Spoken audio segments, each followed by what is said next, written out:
નમસ્કાર વિદ્યાર્થી મિત્રો, આજે આપણે જોશું ધીસ એન્ડ ધોઝ એટલે કે ધીસ અને ધેટનું બહુવચન. અહીં આપણે જોઈએ છે ઇંગ્લિશ ગ્રામરમાં ધીસ એન્ડ ધોઝ. તો આપણે શરૂ કરીએ. ધીસ એન્ડ ધોઝના રૂલ્સ જોઈએ, નિયમો જોઈએ મિત્રો. તો આપણે ખબર છે કે ધીસનું બહુવચન ધીસ છે. તો ઇંગ્લિશમાં એનો નિયમ જોઈએ તો this is the used for the near plural object, એટલે કે નજીકમાં રહેલી કોઈ પણ બહુવચન વ્યક્તિ કે વસ્તુ માટે છે જે નજીકમાં છે એની માટે આપણે ધીસ વાપરીએ છીએ. અને ધોઝ છે એ ધેટનું બહુવચન છે. તો those is used for the far plural objects, એટલે કે જે દૂરની બહુવચન વસ્તુઓ છે, વ્યક્તિ, વસ્તુ કોઈ પણ, તો એની માટે આપણે ધોઝનો ઉપયોગ કરીએ છીએ, એટલે કે ધેટનું બહુવચન છે. હવે આપણે જોઈએ મિત્રો, તેના ઉદાહરણો જોઈએ. આપણે this is A cow, this is A tree એવા આપણે વાક્ય જોયા હોય તો એના બહુવચન આપણે કરવા હોય તો ધીસ હોય ત્યાં ધીસ મૂકવું અને ધેટ હોય ત્યાં ધોઝ મૂકવું, ઇઝ હોય ત્યાં આર મૂકવાનું હોય.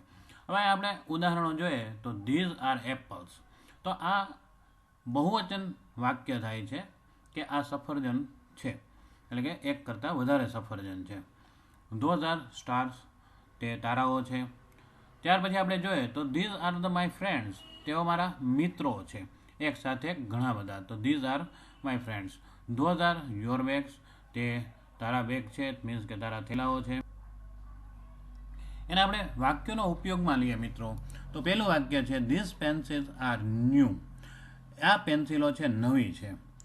ધોઝ બિલ્ડિંગ્સ આર ટોલ, તે ઇમારતો છે ઊંચી છે. અહીંયા જોઈએ તો ધીસ ટોયસ આર માઇન, આ રમકડાઓ મારા છે. ધોઝ શૂઝ આર ઓલ્ડ, તે જોડા છે, જે જૂતા છે કે ચપ્પલ છે જે જૂના છે.